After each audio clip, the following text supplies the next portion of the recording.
Welcome back to Feeling Saucy. My name's Anthony, and today we're going to talk about making homemade pasta dough. Now, most people go out, they buy a box of pasta, they throw it in the water, they wait 8 to 10 minutes for it to cook, and they don't really think about how easy it actually is to make your own pasta from scratch. And you'll know when you have fresh homemade pasta, you could definitely taste the difference. So, first thing we're going to do is take 2 cups of all-purpose flour. I like using all-purpose because it has a really nice content of protein, and the protein is what's going to give it its little bit of bite, okay? So we're going to take our 2 cups of all-purpose flour, put them right in the food processor, measure it nice and evenly like this, level off the top, put it right in the processor. Then we're going to put a big pinch of kosher salt. Now, I know sea salt is a big fad right now, but for me, kosher salt is the way to go because it's consistent. It doesn't change depending on what sea it comes from or where in the world it comes from. It's always the same. So we're going to pulse that up a few times just to mix the salt into the flour. Now we have 2 large eggs. Put them right there. We're going to put a little bit of extra virgin olive oil, about a tablespoon of extra virgin oil, and then just start pulsing that together. And you'll see it'll start to turn into little crumbs, almost like wet sand. So if I was to pick this up and give it a pinch, it'll stick together, but it's not firm enough to hold together to make pasta dough out of it, okay? So now with the motor running, I'm just going to put a few drops of water into the food processor. So right there I put about maybe 1.5 tablespoons so far. And I'm going to pulse it just to agitate it a little bit so it breaks up those big clumps. Now we're going to add about another teaspoon and wait for this to come into a ball. Once this forms a ball, we know we have a really good consistency. It might need one more drop, just like that. And there it goes. See how it just grouped together?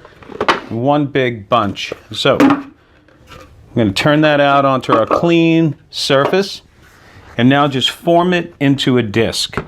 Catch all those little crumbs that may have fallen off. But you could see right here, we have a beautiful egg pasta dough. It has a really nice texture. It's moist when you touch it, but it's not sticking to my fingers, and that's what you want. So once you have this dough put together, you want to wrap it in plastic wrap and leave it at room temperature if you're going to roll it out within the hour, or you can put it in the refrigerator for 24 hours and then take it out and roll it tomorrow.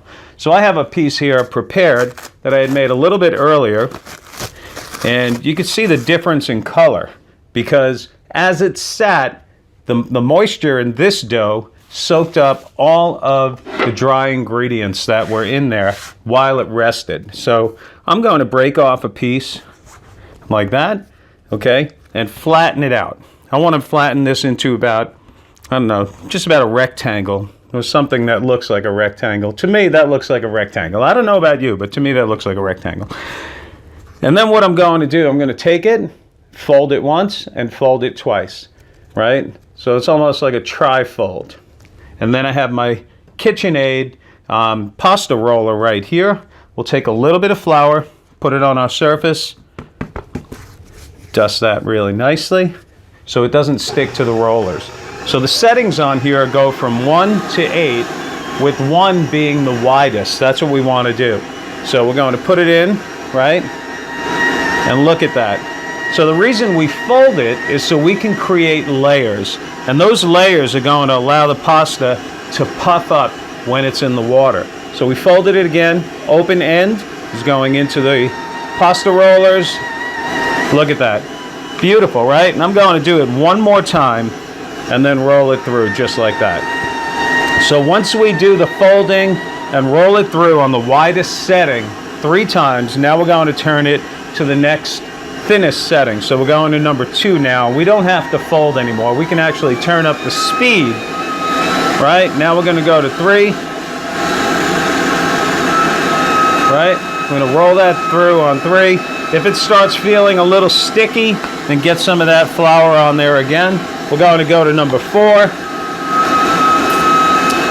And keep going until you get the desired thickness, all right? Because if you're making fettuccine, you can go a little bit thinner because it's going to puff up, but we're going to make some raviolis with this, so we need it to hold its shape when it's in the ravioli form. Look at that. Beautiful. And this is a half a pound of pasta right here because we broke that dough in half. Okay? We'll put it through one more time. Right now I'm on setting number 6, and you can see how beautiful this looks. And there we have it. Fresh rolled pasta dough. So if you wanted to turn this into fettuccine, KitchenAid makes a great attachment that you can add to your KitchenAid mixer and cut out fettuccine. So right here, I'm going to take this attachment to the KitchenAid, right? Let's find out. There we go. And tighten that right in there. Really easy. And we're going to make some really long fettuccine here. Okay, you can cut it into sections if you want, but I'm going to roll it through just like this. Ready? Here we go. Look at that. So right now, in a matter of 5 minutes, maybe 6, we've made homemade fresh pasta dough and homemade fettuccine just like that. So stick around. We're going to come back and make some sage pesto.